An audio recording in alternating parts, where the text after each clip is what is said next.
नीलम एक चुगलीखोर है। हालांकि मैं सुन रहा था कल बगीचे में बैठ के नीलम किसी से कह रही थी, हमारा जर्नी फर्स्ट क्लास है।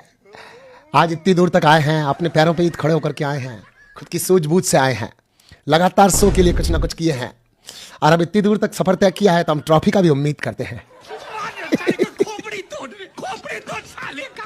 और आज सलमान सर का 11 सप्ताह से तुम कर कह रही हो इधर की उधर लगाऊ, चुगलीखोर, ये तेरा गेम है।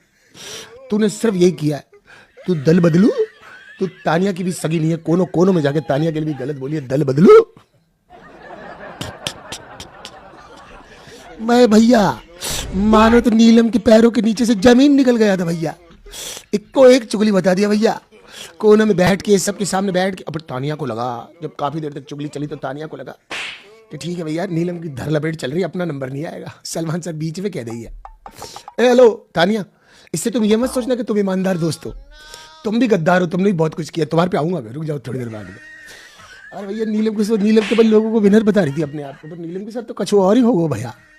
फिर उसके बाद में एक और चीज हुई उसके थोड़ी देर बाद में। थोड़ी देर बाद एक और चीज ये हुई कि थोड़ी देर बाद में पॉपकॉर्न मंगाया गया। पॉपकॉर्न मंगा करके सारी चुगलियां दिखा दी गई A to Z Tania Mittal की।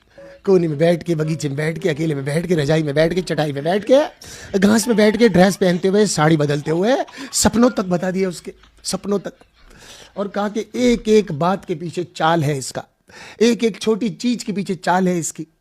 अमाल भैया को तुम्हारे को छोड़ने से बहुत फर्क पड़ गया, तुम्हारे को लगता है कि घर में हंगामा हुआ होगा, चारों तरफ सेनाइयां बजी होंगी, देखा घर में कितना रबरबा है, अपना दबदबा है कि हमने अमाल को उसकी हकीकत बता दी। तो कहते वैसा भी कुछ नहीं हुआ, अमाल को कोई फर्क नहीं पड़ा। अमाल तो कह रहा मुझे नॉमिनेट करो, बाहर निकल जाओ। सारी मतलब कोने में बैठ के, देखो मैं सारी बात को एक बार जस्टिफाई कर सकता हूँ, लेकिन मैं इस बात को बिल्कुल जस्टिफाई नहीं कर सकता कि कोने में बैठ के बोली, बिग बॉस आप प्लीज़ नॉमिनेशंस में मुझे बुलाएं, मैं अमाल को नॉमिनेट करना चाहती हूँ, मेरे पास बहुत स्ट्रॉन्ग रीजन है। वो बिग बॉस को लपेट रही थी।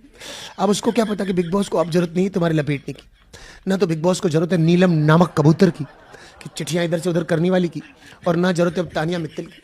तानिया मित्तल को तुम्हारी कितनी फैक्ट्री है, तो फैक्ट्री में जाकर के जिस जगह पे जहाँ काम पूरा नहीं होता वहीं जाकर के कंप्लेन करती हो ना, कि दूसरी फैक्ट्री पे कंप्लेन करती हो। सीधी जाके माफी क्यों नहीं मांग रही, अभिषेक से घुमा के माफी मांगी अभिषेक से है। तो अभिषेक इससे वो भी क्लियर कर दिया उन्होंने कि ये कोनों कोनों में अभिषेक पकड़ दिए।